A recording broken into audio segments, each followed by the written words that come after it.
Earlier, people were like, Francis Ngannou sucks, all he can do is punch. Now that he showed some jiu-jitsu and judo, people say he kinda sucks cause he didn't land any of those big punches. So the question here is, why didn't Francis knock out Gane? After all, he did put Fairview guys to sleep in the first few seconds in his previous fights.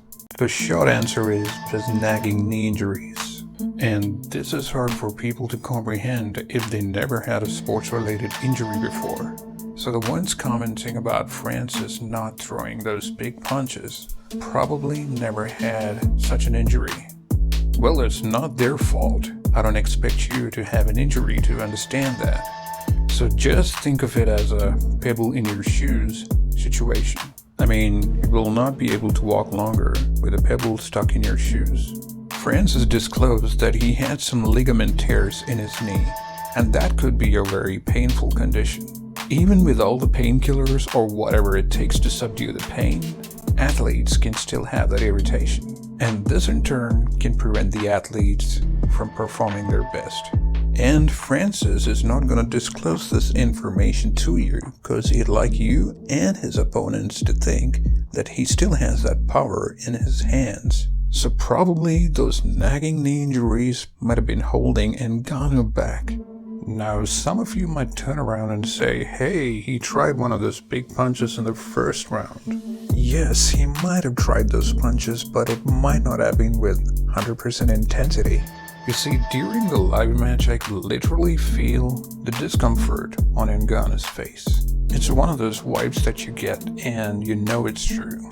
And like I said before, his knee was holding him back. And yes, they say the power in the punch comes from the hips, probably the core, but you need a healthy lower body to hold those hips. So Francis was not getting that initial spark from the lower body, which is why he might not have been as explosive as he would have been otherwise. And this could be part of the reason why we had one of the biggest surprises in the UFC history, that is, Francis taking the fight to the ground. So Francis might have tried those knockout punches initially, probably it didn't work for him, and he had to change his game.